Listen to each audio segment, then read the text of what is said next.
हर एक व्यक्ति अपने जीवन में चाहता है कि उसके जीवन में किसी प्रकार की कष्ट परेशानी ना हो, लेकिन ऐसा नहीं हो पाता। उसके जीवन में कहीं ना कहीं से कोई ना कोई प्रकार की परेशानी आती रहती है।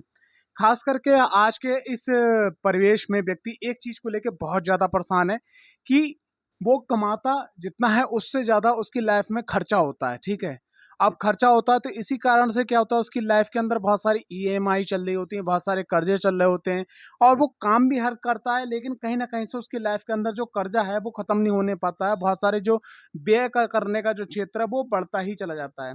तो आज का जो मेन टॉपिक है कि अगर आपकी लाइफ के अंदर कुछ ऐसा हो रहा है कि आप जितना कमा रहे हो लेकिन आप बचा नहीं पा रहे हो, लाइफ के अंदर पैसा आपका व्यय बहुत ज्यादा हो रहा है, तो आज जो मुख्यतः बात करी जाएगी इस सीरीज के अंदर, अंतिम वीडियो है ये, 12वें भाव के अंदर ग्रहों के प्रभाव के फल के बारे में आज जो है बात करी जाएगी। ठीक है, वीडियो के एंड तक बने रहिएगा। अगर आप चैनल पर पहली बार आए हैं तो चैनल को सब्सक्राइब करना, वीडियो को लाइक करना बिल्कुल ना भूलें।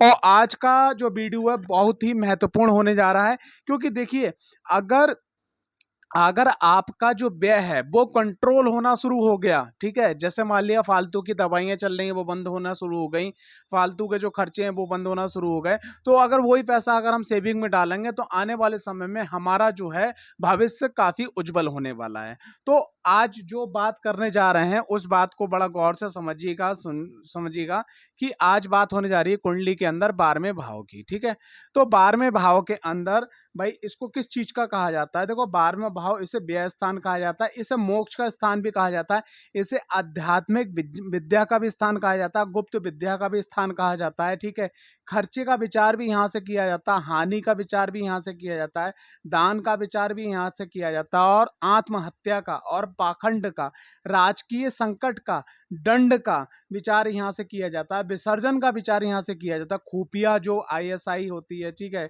रॉ है और बहुत सारे जो हैं, ठीक है, जो ग्रुप हैं जो पुलिस के, ठीक है, जो अंडरग्राउंड है, तो यानी खुफिया पुलिस का विचार यहाँ से किया जाता है। ऋण का, सिर की पीड़ा का, जो बायां हिस्सा होता है, बायां नेत्र होता है, और सिर का जो होता है उसका यहाँ देखा जाता है, चाचा का, बुआ का इत्यादि यहाँ पर विचार इन सब चीजों का किया जाता है। ठीक है, तो ये इन सब चीजों से विचार किया जाता है यहाँ पर। अब देखिएगा, अगर कोई व्यक्ति अगर अपनी लाइफ के अंदर कोई चीज बनाता है तो व्यय होगा, तो अगर आपका व्यय का क्षेत्र अच्छा है तो वो पैसा अच्छे क्षेत्र में जाएगा, अगर व्यय का क्षेत्र गलत है तो आपके संग अच्छा काम नहीं होगा। जैसे किसी के संग अगर कोई पैसे की ठगी होती है तो वो भी यहाँ से विचार की जाती है।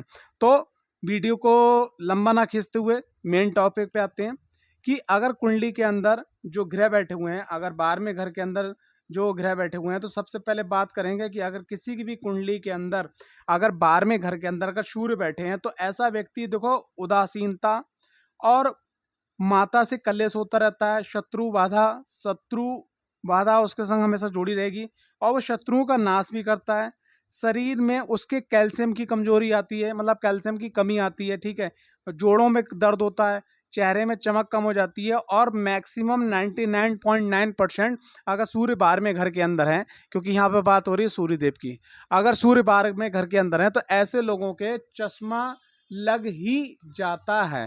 ठीक है, लगभग लगभग चश्मा जो है वो उनका लग ही जाता है। ठीक है, अब बात करते हैं यहाँ पर कि पत्नी से भी कलेश रहता है, और पति की कुंडली में है तो पत्नी से कलेश रहेगा, और पत्नी की कुंडली में है तो पति से भी कलेश रहेगा। और कभी कभी क्या होता है कि लाइफ के अंदर कुछ ऐसे मोमेंट्स आ जाते हैं कि अगर मैंने ऐसे भी देखा है कुंडली का अध्ययन करते हुए, जैसे पुरुष की कुंडली है और पुरुष की कुंडली के अंदर सूर्य 12वें भाव में है, तो पत्नी बहुत समय पहले ही उसका साथ छोड़ जाती है, यानी कि वो दूसरे लोग प्रदान कर जाती है, यानी स्वर्गलोक प्रदान कर जाती है, इसी प्रकार प्रस्थान कर जाती है। इसी प्रकार से जो है मतलब अगर स्त्री की कुंडली में है तो ये भी देखा गया है। ठीक है, अब बात करते हैं सूर्य देव की। यहाँ से देखिए 1 2 3 4 5 6 7 सप्तम दृष्टि प्रति छठे भाव पे।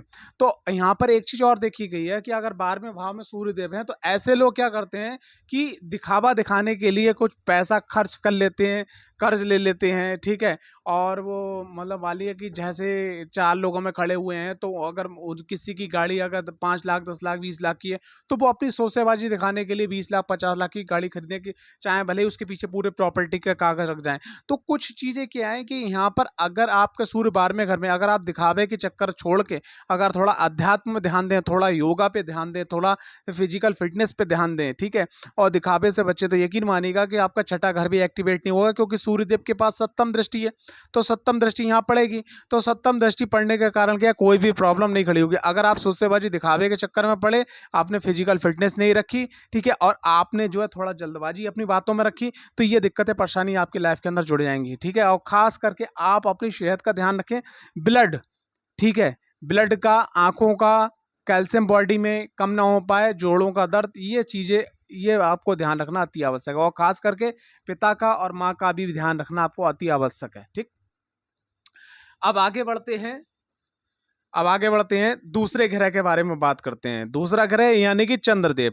अगर चंद्रदेव कुंडली के अंदर 12वें भाव में बैठे हुए हैं तो क्या रिजल्ट करेंगे? देखो, चंद्र यानी कि मन, मन यहाँ पर मन व्यय हो जाता है। मन व्यय कैसा हो जाता है कि जैसे आपने किसी के संग गलत किया या अच्छा किया, जैसे मान लिया आपने, जैसे सपोज दैट आप कार लेके जा रहे हो, पीछे से बाइक वाले ने, ट्रक वाले ने, किसी ने कोई टक्कर हो गई, आपकी हो गई, तो वो निपट गया मामला ना। लेकिन वो ऐसा बंदा घर पे आकर सोचेगा, अगर मेरी कार लड़ गई होती, तो रात में वो सो रहा है, लेकिन कार लड़ गई होती, मेरे बच्चे क्या करते, मेरे माँ बाप क्या करते, ऐसे क्या होता, मतलब फालतू की चिंताएं उसके मन में घर कर लेती हैं। यानी कि चिंताशील राज यहाँ पर बन जाता है कि रात भर फालतू की चिंता उसको होने लगती है, पहली चीज। दूसरी चीज कि ऐसे लोग जो हैं अपनी वाणी के कारण और अपनी आदतों के कारण अपने शत्रुओं को कमन, मतलब वेलकम वेलकम, कम कम कम बुला लेते हैं, ठीक है। ये चीज देखी गई है। और ये लोग जो हैं अत्यधिक व्यय करने में चूकते नहीं है। जितना पैसा इनका आता है उससे ज्यादा व्यय करने की इनकी आदत होती है, जिस चक्कर से ये परेशान होते हैं, ठीक है।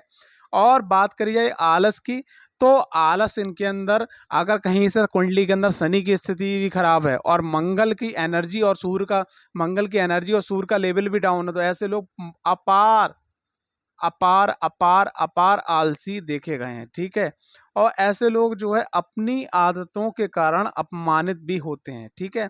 ऐसे लोगों को जो है कि अगर सूर्य कुंडली के अंदर जो है छठे घर का, अष्टम घर का मालिक है, यानी कि आप मान के चलिए कुंभ लगन की कुंडली है, या जो है आपके धनु लगन की कुंडली है, और उसमें अगर चंद्रदेव 12वें घर में जाकर बैठ रहे हैं, ठीक है, कुंभ लगन में या धनु लगन में, तो ऐसे लोग, अगर चंद्र की महादशा है, तो ऐसे में मतलब कोर्ट कचहरी, लड़ाई झगड़ा, तलाक, तू मैं ये सब जितनी भी दिक्कत परेशानी है, इनके संग हॉस्पिटलाइज होना, ये सब हो सकता है। चंद्रदेव की दृष्टि यहाँ पड़ेगी छठे भाव पे, तो चंद्रदेव ना तो 12वें भाव में अच्छा रिजल्ट देते हैं, ना छठे भाव में अच्छा रिजल्ट देते हैं, ठीक है। अगर कुंडली के अंदर वो मित्र हैं या कारक हैं तो कुछ रिजल्ट सही मिलता है, वरना रिजल्ट गड़बड़ हो जाता है। रोग ऋण शत्रुओं से, जुकाम से, नजले से, ठीक है, फेफड़ों की दिक्कत से, अस्थमा से आप हमेशा थोड़ा बहुत परेशान कहीं ना किसी रूप से रहते हैं। दूसरे लोगों को नजला अगर 10 दिन में सही होने वाला, जुकाम सर्दी, तो आपको वो सही होगा 15 दिन में, यानी कि लंबी ट्रीटमेंट आपको लेने पड़ सकती है। आगे की बात करें, तीसरा ग्रह यहाँ पर मंगल देव की। देखो भाई, मंगल देव जहां से अपने घर से चौथी, ठीक है, अपने घर से चौथी और सप्तम तो देखते ही देखते हैं, और अष्टम, ये 3 दृष्टि इनकी मंगल देव की होती हैं। तो सबसे पहले मंगल देव की बात कर लेते हैं कि अगर मंगल 12वें भाव में है तो क्या रिजल्ट देते हैं। तो ऐसा व्यक्ति अगर खर्च करने पे आता है तो बहुत बिगड़ खर्च करता है, ठीक है। और दुश्मनों पे जो है, पीछे जो है दुश्मनों पे फालतू का हावी होने वाला होता है। भाइयों से भी लड़ाई झगड़ा उसका बीच में होता ही रहता है। बात करी जाए तो कान से संबंधित, अगर कुंडली के अंदर बुध की स्थिति सही नहीं है तो कान से संबंधित भी पीड़ा उसको होती है, नेक, आंखों से संबंधित भी पीड़ा होती है, और स्त्री से हमेशा कलेश होता ही रहता है छोटा मोटी बात पे। और उसका लाइफ जो है गृहस्थ आश्रम में थोड़ा उदासीन रहता है, ठीक है। नीच प्रवृत्ति का भी हो सकता है व्यक्ति, अगर कुंडली के अंदर देवगुरु बृहस्पति या शुक्र का बल अच्छा नहीं है, ठीक है। साथ ही साथ बात करी जाए तो झगड़ालू किस्म का भी हो सकता है, ठीक है। और कामुक भी होता है। और कहीं से अगर ऐसे मंगल पे राहु की दृष्टि पड़ जाए, या और वहां पर मंगल के संग में शुक्र भी बैठे हुए हैं, तो ऐसे लोग स्त्रियों के संग नीच कृत्य करने करने पे नहीं चूकते, और ऐसी स्त्रियां भी पुरुष के संग में नीच कृत करने में नहीं चूकती हैं। ठीक है, तो मंगल अगर 12वें भाव में है तो आपको एक बात का विशेष ध्यान रखना है कि आप किसी भी उम्र में हैं, लेकिन कम से कम आपको आधा से पौना घंटा फिजिकल मेहनत जरूर करनी है, एनी हाउ कंडीशन। अगर आप मान लिया कोई भी फिजिकल मेहनत नहीं करना चाहते हैं तो आपने क्या करना है, डेली साइकिलिंग कर लीजिए 30 से 40 मिनट, 45 मिनट। अगर साइकिलिंग भी कर लेते हैं तो ये आपके लिए बहुत अच्छा हो जाएगा। अब बात करते हैं मंगल देव की जो है दृष्टि पड़ती है यहाँ पे बैठने के बाद 1 2 3 4 पराक्रम भाव पे दृष्टि पड़ती है, यानी कि चौथी दृष्टि। जब पराक्रम भाव पे 1 2 3 और उसके बाद 4, जब पराक्रम भाव पे दृष्टि पड़ती है तो पराक्रम भाव पे दृष्टि पड़ने के बाद देखो सबसे पहली चीज क्या है कि अगर मंगल देव पराक्रम भाव पे दृष्टि पड़ती है, ऐसे में अपने छोटे भाई बहनों से आपको अच्छे संबंध बनाकर रखना है, पड़ोसियों से अच्छे संबंध बनाकर रखना है। साथ ही साथ मंगल देव आपको इशारा कर रहे हैं कि आपके जीवन में आलस नाम का शब्द नहीं होना चाहिए। अगर आप आलस करते हो तो मैं यहाँ बैठ के आपसे इतना व्यय और इतना फालतू खर्च, इतना फालतू काम करवाऊंगा कि आपका शरीर और आपका धन, ठीक है, और आपका सुख, ठीक है, और आपका जीवन साथी, इन सब जगह आपको प्रॉब्लम हो जाएगी। अब बात करते हैं मंगल देव की जो है सप्तम दृष्टि पड़ती है यहाँ पर तो रोग ऋण शत्रुओं के स्थान पे। देखो सबसे पहली चीज क्या है, मैं हर वीडियो में बोलता हूँ और यहाँ पे बोल रहा हूँ, जब मंगल देव की बात आती है, मंगल देव का संबंध अगर छठे भाव पे उनकी दृष्टि, राशि, ठीक है, या स्वयं मंगल देव बैठे हुए हैं तो ऐसे व्यक्ति को ना तो कर्ज लेना चाहिए और ना तो कर्ज देना चाहिए। ठीक है, अगर एक घड़ी अगर मुसीबत पड़ जाए तो अगर आप कर्ज ले लेते हो तो चल जाएगी गाड़ी, लेकिन अगर आपने किसी को कर्ज दे दिया तो वो पैसा आपका जो है 99.9% फंस ही जाएगा। और कहीं अगर कुंडली के अंदर आपका द्वितीय भाव, लाभ भाव, ठीक है, और देवगुरु बृहस्पति यानी कि दूसरा घर और लाभ भाव देवगुरु बृहस्पति पीड़ित हैं तो यकीन मानिए कि ये प्रॉब्लम 4 गुना बढ़ के हो सकती है। हो सकता है कि इसके लिए और दिक्कत परेशानी हो जाए। मंगल देव की दृष्टि अगर आप छठे भाव पर पड़ रही है तो एक तो कर्ज लेने और कर्ज देने से बचिएगा, नंबर 1। नंबर 2, आपने क्या काम करना है, एक काम ये करना है कि जब भी अगर आप कर्ज लेते हैं मंगलवार को निपटाइएगा। नंबर 3 क्या है कि आप फिजिकल थोड़ा सा हार्ड वर्क कीजिएगा। और नंबर 4 क्या है कि आप अपने भाइयों से जो है अपना जो जिसको बोलते हैं मेल जोल वो अच्छा रखिएगा, जहां तक कोशिश अच्छा रखिए। जब विवाद की स्थिति हो तो वहां से आप हट जाइएगा। उसके बाद में बात करते हैं अष्टम दृष्टि मंगल देव की कहाँ पड़ती है। अष्टम दृष्टि पड़ती है सप्तम भाव पे। तो देखो सप्तम भाव किस कहा जाता है, सप्तम भाव को एक कूल जगह है। कूल जगह, कूल का मतलब पार्टनरशिप, गुस्से में नहीं चलती है। ठीक है, जीवन साथी और जीवन साथी के बीच में जो विचार होता है वो गुस्से में नहीं चलता है। ठीक है, तो यहाँ अब मंगल की दृष्टि क्या है, गर्म दृष्टि पड़ गई और सप्तम भाव ठंडा माना जाता है। ज्योतिष शास्त्र में कहा गया कि अगर ठंडी चीज में अगर गर्म दृष्टि पड़ जाए तो वहाँ दिक्कतें खड़ी होती हैं। तो आपको क्या करना है, दाम्पत्य जीवन के अंदर अगर आपका जीवन साथी है, लव लाइफ है आपकी, ठीक है, मैरिज लाइफ है आपकी, तो सामने वाले व्यक्ति की पहले पूरी संपूर्ण बात सुनना है, फिर 30 सेकंड का पॉज देना है, यानी 30 सेकंड का गैप देना है, उसके बाद में बात को करना है। अगर आप ये आदत आज से ही मेंटेन कर लेते हो तो यकीन मानिएगा कि अगर यही आदत आपका बिजनेस पार्टनरशिप में है या आप कस्टमर को डील करते हैं, अगर आप 30 सेकंड का पॉज करना शुरू कर दिए सामने वाले की बात सुनने के बाद, तो यहाँ की 100% आप लाभ उठा लेंगे। लेकिन अक्सर यही देखा गया है कि जब मंगल का संबंध हो जाता है सप्तम भाव से तो व्यक्ति क्या करता है साहब, उसके अंदर धैर्य नाम की वो चीज खत्म हो जाती है, पेशेंस खत्म हो जाती है और वो सामने वाले के सुनने से पहले अपनी बात को जो है रख देता है और फिर वो यहाँ से विवाद की स्थिति बन जाती है। अगर आप यहाँ पे ये चीज कंट्रोल कर लेते हैं तो धन वृद्धि, मान वृद्धि, सम्मान वृद्धि, डेली वेज इनकम वृद्धि, जॉब प्रमोशन, ठीक है, दाम्पत्य सुख, घर में कलह की स्थिति खत्म होना, उस सब चीजों के सुखद परिणाम आपको प्राप्त होंगे। आगे बात करते हैं बुध देव की। तो बुध देव जो अपनी कुंडली अपने जहां बैठते हैं वहां से सप्तम भाव देखते हैं। अब बुध देव जो है 12वें भाव में बैठे हैं तो क्या रिजल्ट्स करेंगे। बुध देव अगर 12वें भाव में बैठे हैं तो क्या रिजल्ट करेंगे। देखो बुध देव 12वें भाव में बैठने के बाद में व्यक्ति के अंदर सबसे पहला नकारात्मक गुण, जहां नहीं बोलना है वहां पर पटर पटर बोलते चले जाना है। ठीक है, और जब भैया पटर पटर बोलते चले जाओगे तो सामने वाला व्यक्ति है, कुछ बातें उसको अच्छी भी लग सकती हैं, कुछ बातें बुरी भी लग सकती हैं। आप वाणी का व्यय करोगे, आप अपने फालतू के ज्ञान का व्यय करोगे। अब एक कोई व्यक्ति है जो ड्रिंक कर पड़ा है, शराबी है, उसके सामने आप सत्संग की बात करो, उसके सामने आप ईश्वर की बात करो, क्या वो जायज है, आप बताइएगा। ठीक है, वो उसके लिए तो फालतू है। तो यहाँ पर क्या करना है, सबसे पहली चीज क्या आपको J4 जवान, ठीक है, यानी कि टंग, आपकी जीभ पे आपको लगाम कसना है, ठीक है। आपको अपने मस्तिष्क पे लगाम कसना है, जितनी जिसकी आवश्यकता उतना उसको दीजिए, वो भी सुख में रहे और आप भी सुख में रहिए, ठीक है। ये पहला नियम अपनी लाइफ का आप अपना लीजिएगा। दूसरी चीज क्या है, एक बात का और ध्यान रखिएगा कि ऐसे लोग धनवान तो होते हैं, ठीक है, और जो है ईश्वर की कृपा भी उनको प्राप्त होती है, ठीक है। शत्रुओं को अपनी बातों से परास्त करने वाले भी होते हैं, और क्या बोलते हैं, अगर शत्रु की जो मतलब मान लिया शत्रु का ऊपर हावी होने वाले भी होते हैं। बस ये बुद्धदेव की स्थिति यहाँ पर अच्छी होना चाहिए। लेकिन देखिए, अगर बुद्धदेव 12वें भाव में और बुद्धदेव का संबंध आपके लगन से हो रहा है, यानी कि उनकी राशि 3 नंबर 6 नंबर, यानी कि केंद्र में आ रही है। ये जो मैंने खांचे पे जो मैं देखो यहाँ आ जाए वो 3 6 number, 3 number 6 number, 3 number 6 number, या 3 नंबर 6 नंबर यहाँ पर आ जा रही राशि, या 3 नंबर 6 नंबर यहाँ पर राशि आ रही है।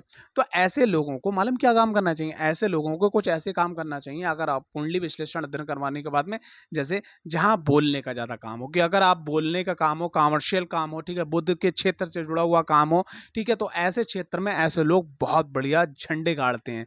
और ऐसे लोगों को मैंने ये भी देखा है कि अगर कहीं से मान लिया बुद्धदेव 12वें भाव में है और देवगुरु बृहस्पति की दृष्टि युक्ति या स्वयं देवगुरु बृहस्पति अष्टम भाव में बैठे हो, तो ऐसे लोग जो हैं एस्ट्रोलॉजी में भी बहुत अच्छा एक समय के बाद में नाम कमाते हैं, या ज्योतिष शास्त्र में, वास्तु शास्त्र में, या कोई ऐसा अध्ययन या कोई ऐसा रिसर्च जो सामने व्यक्ति के लेके आते हैं, तो वहाँ पर जो लोग कई साल से मेहनत कर रहे हैं वहाँ पर कम मेहनत में भी अच्छा रिजल्ट्स पा सकते हैं।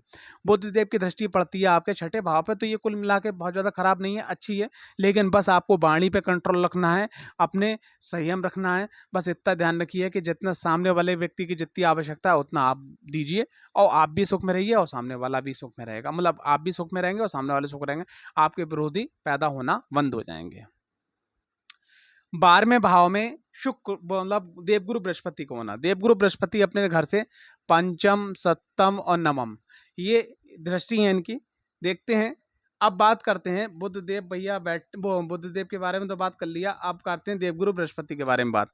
देवगुरु बृहस्पति अगर 12वें भाव में बैठे हैं तो ऐसे लोग जो हैं थोड़ा लोभी भी देखे गए, दुखी, चिंतित, यात्रा करने वाले, फालतू का खर्च करने वाले लोगों को, अगर आज की पर इसमें बात करिए तो पकाने वाले, सामने वाले व्यक्ति नहीं सुनना चाह रहा है लेकिन अपनी बात तभी थोपे पड़े, काहे पड़े, ये उस परिस्थिति में होता है जब देवगुरु बृहस्पति अगर मान ली यहाँ पर मकर राशि में आ जाए, यानी कुंभ लगन की बात कर रहा हूं मैं, मकर राशि में आ जाए, तब ये स्थिति बहुत ज्यादा विकराल रूप ले लेती है, ठीक है, क्योंकि सामने वाले व्यक्ति उस चीज को लेना नहीं चाहता, आप उस चीज को देना चाहते हो, ठीक। तो ये यहाँ पर देखा गया है। अब बात करी जाए कि देवगुरु बृहस्पति वे काय के कारक हैं, ज्ञान के कारक हैं, संतान के कारक हैं, ठीक है, आपके धन के कारक हैं, ठीक है, आपके परंपराओं के कारक हैं, ठीक है, आपके जो है बुजुर्गी के कारक हैं, और आपके जीवन में बैलेंस के कारक हैं। अब क्या है कि भैया देवगुरु बृहस्पति बैठ गए वहां पर, तो सबसे पहली चीज क्या करते हैं कि देवगुरु बृहस्पति के अंदर एक खासियत है।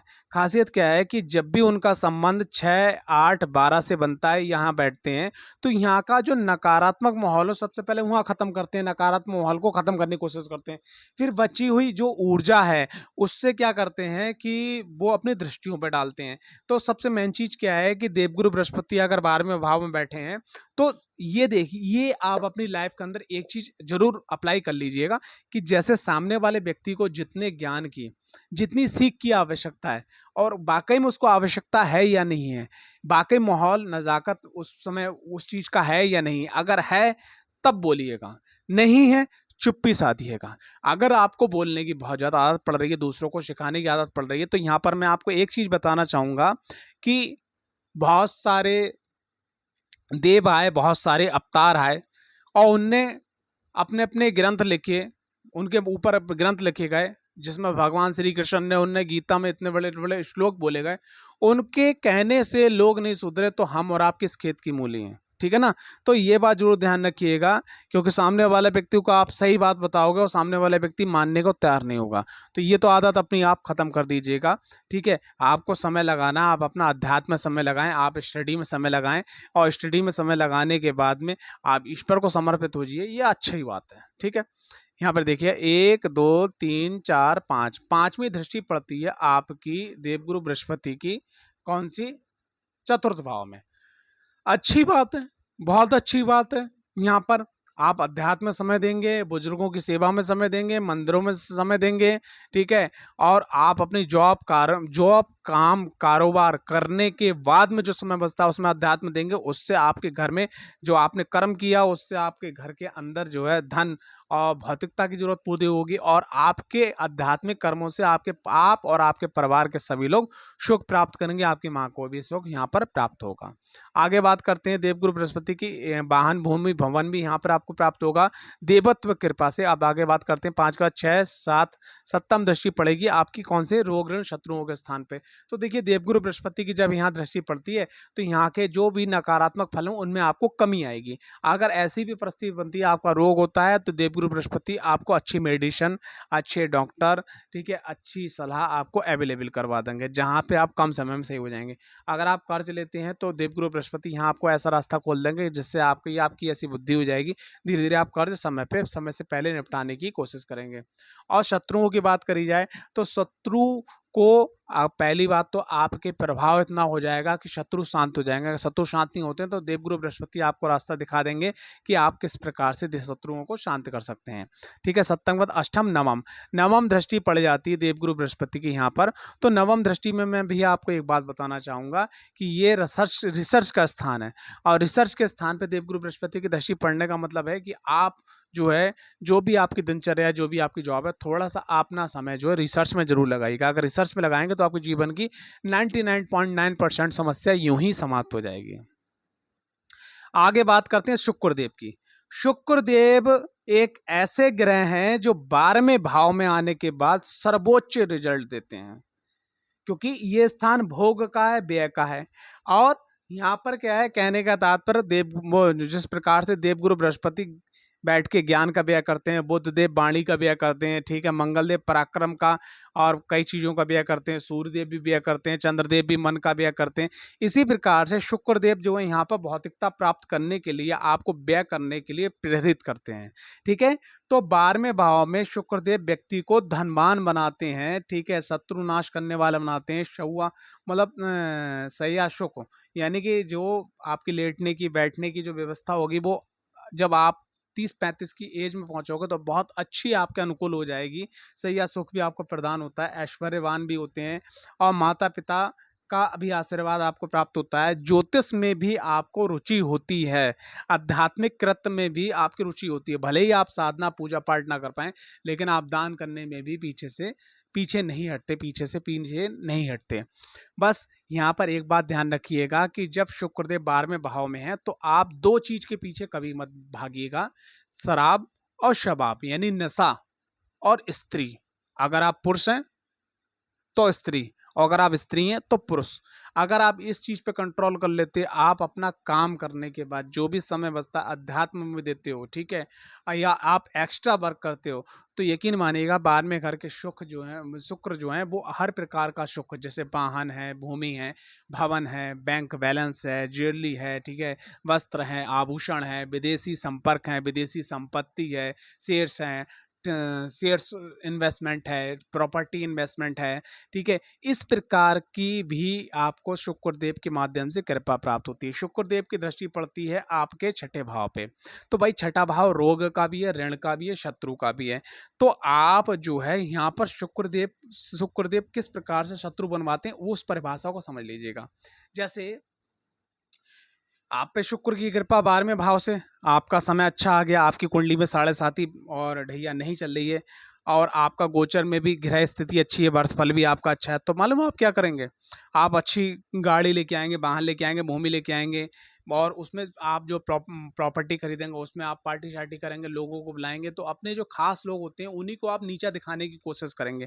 जब आप नीचा दिखाने की कोशिश करेंगे मंद मंद मुस्कान के संग में, तो हो सकता है कि उसमें से कोई व्यक्ति उसको दिल पे ले ले और वो आपका शत्रु बन जाए।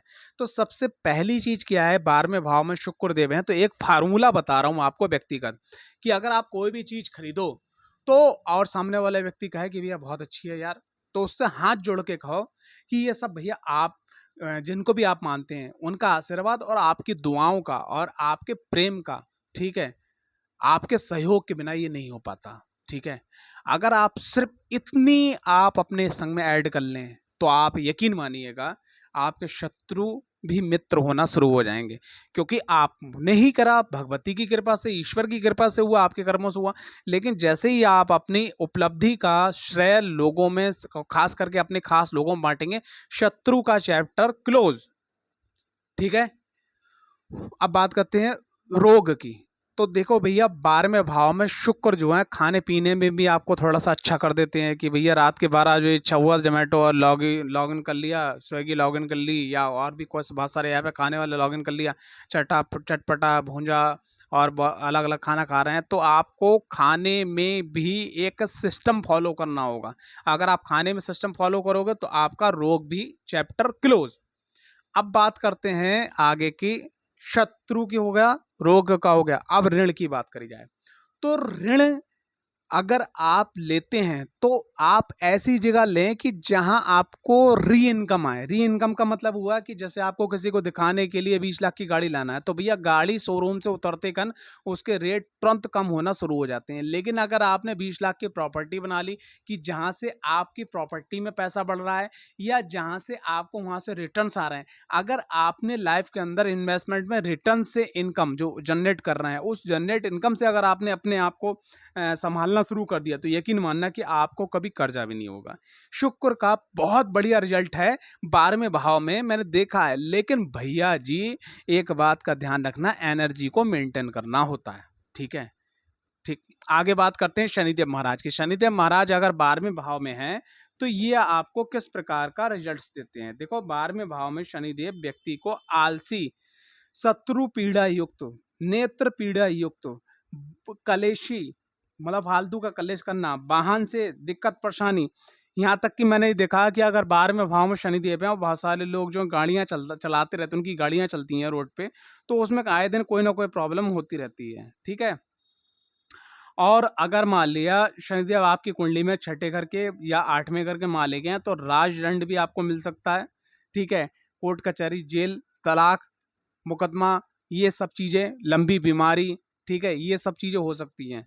तो और शनिदेव अगर आपकी कुंडली में कारक हैं तो यहाँ पर आपको विदेश से संबंध मिल सकता है, आप पेट्रोल से जुड़ा हुआ काम कर सकते हो, आप विदेश का ट्रांसपोर्ट का काम कर सकते हो। ठीक है, आप जो है रॉ मटेरियल का, घर की जो रिपेयरिंग का काम है, बड़े स्तर पर बिल्डिंग का, ठीक है, भूमि का, इन सब का भी काम कर सकते हो। इसके संग संग थोड़ा सा मंगल की स्थिति को भी देखना, जांचना, परखना बहुत जरूरी होगा। तो शनिदेव की यहाँ पर बात करी जाए तो शनिदेव के पास वही आप जहाँ से बैठते हैं वहां से तीसरी, ठीक है, उसके बाद में सप्तम, उसके बाद में दसम, तो तीसरी दृष्टि शनिदेव महाराज की यहाँ पड़ती है कहाँ पर, वाणी के स्थान पे। तो भाई वाणी के स्थान पे शनिदेव महाराज की दृष्टि पड़ रही है तो आपने क्या करना है, सबसे पहले अपनी वाणी को अच्छा रखना है, कड़वा नहीं बोलने का है, सुनने का ज्यादा, बोलने का कम है। ठीक है, नंबर 1। नंबर 2, धन के मामले में धन को तुरंत एसिड्स में कन्वर्ट करने का है। जैसे आपको मान लिया ₹1,00,000 महीने का आया, 50,000 आया, 20,000 आया, तो जितनी ज़रूरत की चीज़ है वो तो आपने कर ली। उसके बाद में आपने कोई भी बीमा की पॉलिसी करवा दी या कोई ऐसा आपने गोल्ड में इन्वेस्टमेंट या कहीं भी इन्वेस्टमेंट कर दिया। आपने अपने पास करेंसी सिर्फ उतनी रखना है जितनी आपको आवश्यकता है, एसेट्स में कन्वर्ट करना है, तब पैसा रुकेगा, वरना पैसा नहीं रुकने वाला है। बड़े बुजुर्गों के, परिवार के, कुटुंब के लोगों का आशीर्वाद समय समय पर लेते रहना। उनकी ज़रूरत अगर आप सक्षम है तो बीच बीच में उनकी ज़रूरत पूरी करते रहना है। अगर सिर्फ इतना करते हैं तो वाणी, परिवार, कुटुंब, गला, संचित धन, सभी पर शनिदेव महाराज की विशेष आशीर्वाद कृपा बनी रहेगी। शनिदेव की इसके बाद दृष्टि पड़ती है आपके छठे भाव पे। तो छठे भाव पे रोग ऋण शत्रुओं में, यहाँ पर आप थोड़ा सा घिर तो जाओगे रोग ऋण शत्रुओं में, ले शुरुआत में आपको लगेगा कि मैं हार गया, लेकिन शनिदेव महाराज अंतिम समय में आपको जो है विजय प्राप्त करवा देंगे। वासरते आपके कर्म, वासरते आपकी नीयत, वासरते आपकी इंसानियत 100% प्योर होना चाहिए। लेकिन अगर यहाँ पे कुछ गड़बड़ाहट है आपके कर्मों में तो यकीन मानना है कि शनिदेव महाराज आपको दंड देने में भी पीछे नहीं हटेंगे। उसके बाद में सप्तम के बाद में अष्टम, नवम और दसम दृष्टि शनिदेव महाराज की पड़ती है भाग्य भाव में। तो भाग्य भाव में जब दृष्टि पड़ती है तो भैया थोड़ा सा भाग्य और लोगों के मुकाबले आपका लेट उदय होगा, लेकिन जब होगा तो आप पीछे मुड़ के नहीं देखोगे, आप अपनी लाइफ में धीरे धीरे आगे बढ़ते चले जाओगे। अब बात करते हैं राहुदेव महाराज की। तो राहुदेव महाराज अगर कुंडली के अंदर 12वें भाव में बैठे हैं तो ये आपको क्या रिजल्ट देंगे? देखो, ऐसा व्यक्ति कामी भी होगा, विवेकहीन होगा, मंद बुद्धि का होगा, ठीक है? और उसका जो जो वैवाहिक जीवन होगा वो अस्त-व्यस्त टाइप का होगा।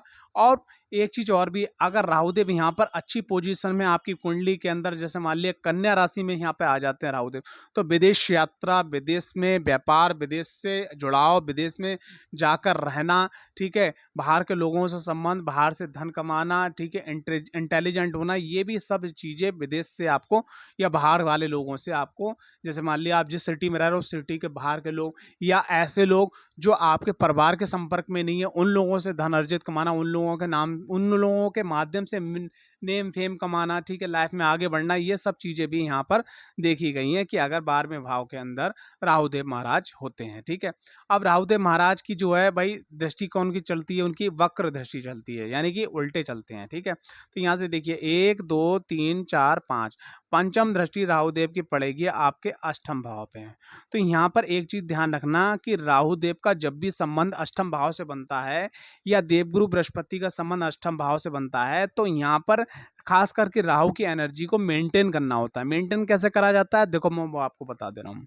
मेंटेन करने का सीधा सा तरीका ये है कि आपने एक बात का विशेष ध्यान रखना है। किस बात का विशेष ध्यान रखना है? कि आप जैसे मान लीजिए जॉब कर रहे हो, आप ठेकेदारी कर रहे हो, आप कमीशन बेस्ड काम कर रहे हो, आप शॉपकीपर हो, आप मॉल चला रहे हो, कोई भी बिजनेस कर रहे हो, आप अपने जीवन का कम से कम 24 घंटे का, यानी 48 मिनट, 24 दूनी 48 मिनट, यानी कि 20% समय अपने आप को दें। उसमें आप स्टडी करें, रिसर्च करें, जिस भी फील्ड में आप आगे बढ़ना चाहते हैं। यकीन मानने का यही एक ऐसी एनर्जी है जो आपको राहुदेव की एनर्जी बहुत ऊंचाइयों तक पहुंचा देगी। 5वें के बाद छठा, छठा के बाद सप्तम दृष्टि पड़ती है आपके जहाँ पे केतुदेव महाराज ऑलरेडी विराजमान होते हैं। तो आपको क्या करना है, यहाँ पर एक चीज देखी गई है, जो आपके मित्र हैं, जो आपके रिश्तेदार हैं, उनसे थोड़ा सा आपको सतर्क रहने की आवश्यकता है। और एकदम जल्दबाजी में डिसीजन लेने की आवश्यकता नहीं है। आपको कोई भी काम कर रहा है, थोड़ा सा समय ले लीजिए, थोड़ा सा पॉज कर लीजिएगा, 1-2 दिन का गैप कर लीजिए। अगर आप उस काम को करते हैं तो यकीन मानिएगा कि आप अपने जीवन में सफल हो जाएंगे। यहाँ तक कि मेरा मानना यह है कि अगर कोई विरोधी पक्ष के लोग हैं, वहाँ पर अगर खाने पीने की भी बात आ गई है, अगर 12वें घर के अंदर मान लिया राहुदेव मैंने देखे हैं और छठे घर में केतुदेव देखे हैं, और अगर ऐसे लोग नशा करने वाले लोग हैं और अगर मान लिया धोखे से इनके शत्रु लोग हैं, तो ऐसे लोगों को कई बार जहर तक दे दिया गया है। ये मेरे परिवार में 2 केस हुए, उसके बाद में और लोगों की मैंने कुंडली देखी, वहाँ पे भी ये केस हुए हैं। तो आपको यहाँ पर थोड़ा-सा सावधान रहना है, ठीक है? जब भी केतुदेव छठे में होंगे तब राहुदेव 12वें में होंगे, इस बात का ध्यान रखना। अगर सिर्फ इतना रखते हैं, आप एक्सरसाइजेस करते हैं, समय पे आप खाना खाते हैं, खान-पान अच्छा रखते हैं, कि पैसे के लेन-देन में विशेष सावधानी रखते हैं, ठीक है? और पैसे को इन्वेस्टमेंट करके चलते हैं, तो आप पे ना रोग, ऋण, शत्रु कोई चीज़ हावी नहीं होगी। उसके बाद 7 के बाद 8, 9, नवम दृष्टि पड़ती है देवगुरु वो उनकी राहुदेव की आपके चतुर्थ भाव पे। तो आप अपनी जब आदतों को सुधार कर रखोगे, तो आपके घर में गृह कलश नहीं होगा, वाहन, भूमि, भवन, सुख, समृद्धि सब आपको प्राप्त होगी।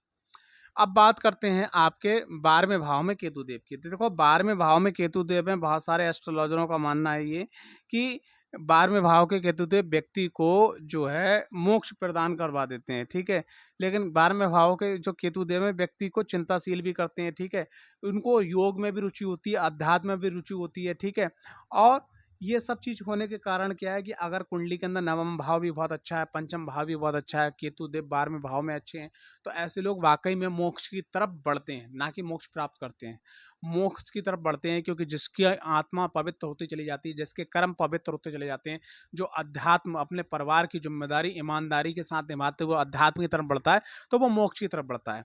तो 12वें भाव में केतुदेव अच्छा रिजल्ट देते हैं। 12वें भाव में केतुदेव बैठने के बाद में जब अष्टम पे दृष्टि डालते हैं, अष्टम पे दृष्टि डालते हैं, तो ऐसे लोगों को जो है अध्यात्म की विशेष रुचि होती है। ऐसे लोगों के संग मैं एक ही बात कहना चाहूँगा, आप अपने जीवन के अंदर कुछ भी करते रहें, आप किसी भी धर्म संप्रदाय से हैं, आप अपने ग्रंथों का अध्ययन करते रहें। डेली 2 पेज का आप अध्ययन करें। आप बहुत सारे ऐसे लोग हैं जिनने पढ़ाई नहीं कर रखी है, तो डेली आप किसी भी एक ऐसे मतलब ऋषि, मुनि, ठीक है, गुरु, उनको फॉलो करना शुरू कर दें, उनको सुनना शुरू कर दें, आपकी लाइफ के अंदर सकारात्मक परिवर्तन होना शुरू हो जाएंगे। छठे भाव पे दृष्टि पड़ती है, राहुदेव यहाँ बैठते हैं, तो ये आपके लिए बहुत अच्छा अपने आप में होगा, क्योंकि छठे भाव में राहुदेव बैठने के बाद बहुत अच्छा रिजल्ट देते हैं, रोग ऋण शत्रुओं पे हावी रहते हैं, और उसके बाद 12वें भाव में केतुदेव बैठने के बाद आपको दिशा प्रदान करते हैं। हालांकि ऐसा देखा गया है कि केतुदेव दिशा प्रदान नहीं कर पाते, लेकिन यहाँ पर जो दशा सही करने के लिए यहाँ पर दिशा प्रदान करवा देते हैं, क्योंकि केतुदेव 12वें भाव में बहुत अच्छा रिजल्ट देते हैं। केतुदेव की दृष्टि पड़ती है आपके चतुर्थ भाव में। तो मैं यहाँ पर आपको, हालांकि पूरी वीडियो में मैंने ये कोई भी रेमेडी नहीं बताई, लेकिन एक चीज़ मैं आपको विशेष कहना चाहूँगा कि केतुदेव का जब भी चतुर्थ भाव से संबंध बनता है, तो ऐसे लोग अपने जीवन के अंदर शिव मंदिर के अंदर अगर बृहस्पतिवार को सेवा मिल सके, सफाई की या कुछ भी की, अगर आप अपने जीवन में करते हैं, तो आपके जीवन में वाहन, भूमि, भवन और किसी भी प्रकार के सुख की कमी कभी भी नहीं होगी। तो ये 12 भावों में नवग्रहों का किस प्रकार से रिजल्ट था, एक एक करके वीडियो में बताई, और खास करके जो आज वीडियो थी कि 12वें भाव में कौन सा ग्रह प्रभावी हो रहा है जो आपको रिजल्ट्स दे रहा है। तो ये सब मैंने आपके सामने प्रस्तुत किया। आशा करता हूँ ये वीडियो आपको पसंद आई होगी। आगे की सीरीज किस वीडियो पे आप देखना चाहते हैं, उसके लिए भी कमेंट्स बॉक्स पे जरूर बोलिएगा। कुंडली विश्लेषण अध्ययन करवाने के लिए जो डिस्क्रिप्शन में दिए गए नंबर पे आप संपर्क कर सकते हैं। जय माता दी, हर हर महादेव। बाबा भैरवनाथ का आप पे आशीर्वाद सदा बना रहे।